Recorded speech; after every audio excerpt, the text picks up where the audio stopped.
Uma das principais dificuldades do advogado hoje é saber precificar e cobrar pelo seu serviço.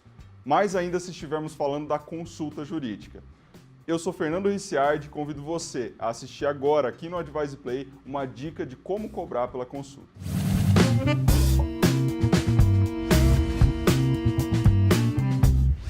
Você já viu alguém chegar para uma consulta médica e depois da consulta se recusar a pagar ou achar estranho que o médico cobre por ela? Bom, então vai aqui a reflexão. Por que que na advocacia é tão difícil cobrar pela consulta? Por que nós chegamos num ponto em que temos medo engasgamos ao dizer quanto cobramos pela consulta? Bom, muito disso se deve ao fato de que a advocacia, até legalmente, é tratada de forma não comercial, né? Não industrializada, vamos dizer assim. Então, o escritório de advocacia não é empresa, o advogado só aprende direito, o que não é suficiente para uma advocacia eficaz hoje, em que ele tem que entender de negociação, vendas e tudo mais. Então, a gente chegou num ponto em que, por exemplo, praticamos leilão de honorários, né? O preço vai cada vez menor pela disputa pelo cliente, sem pensarmos na lucratividade do negócio, o que é extremamente equivocado. Então, a gente chegou num ponto de amadorismo negocial na forma como nós propomos e precificamos nosso trabalho. A cobrança pela consulta deve seguir os seguintes passos. E essas dicas são para que você comece a praticar essa política de cobrança. Se nós, advogados, não nos unirmos e não cobrarmos, não será o cliente que tomará a iniciativa de falar: hoje eu acordei mais feliz, eu vou remunerar o meu advogado pela consulta. Não, ele tem que saber que aquilo lá é obrigatório e inclusive costumeiro, para que ele pague de boa vontade, para que ele pague feliz pelo serviço que está sendo prestado. E aí é que é o ponto. O cliente geralmente não vê sentido em pagar pela consulta porque ela não é devidamente prestada pelos advogados. Ela não é utilizada como consulta, apenas uma mera reunião que se pede documentos, assina a procuração e pronto para uma posterior análise, parecer e redação de uma peça processual. Então vamos lá. Eu vou indicar aqui alguns passos que você pode aplicar para que faça mais sentido, para que haja uma maior probabilidade do cliente sentir a vontade de pagar pela consulta. Lembrando que a cobrança pela consulta é obrigatória e você praticá-la sem cobrar por ela implica em infração ética disciplinar. Mas vamos lá. Quando o cliente te ligar, faça o mesmo que o seu médico faz. Você agenda um horário para dali alguns dias. Só que na advocacia você pede um resumo para o seu cliente, pode ser pelo WhatsApp, por e-mail, a forma que se sentir melhor para te enviar. Ele te envia alguns documentos que ele achar essenciais, ele já te envia uma descrição resumida dos fatos. Você vai analisar aquilo. Para quê?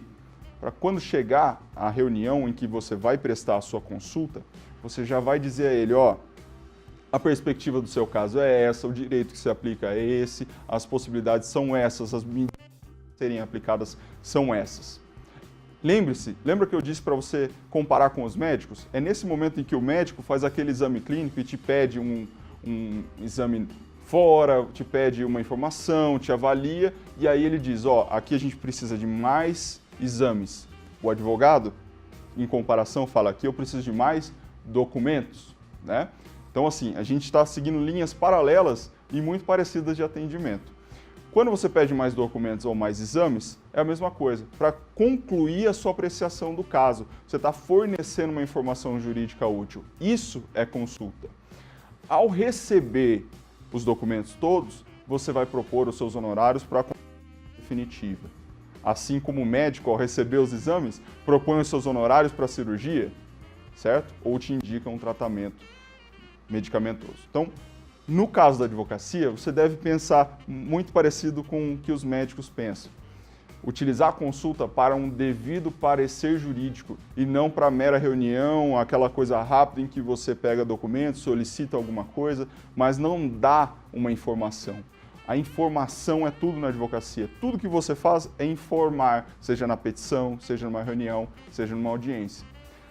E aí você me pergunta: Fernando, mas e nos casos em que eu contrato meus honorários de forma quota litis, ou seja, pelo êxito, em porcentagem pelo êxito?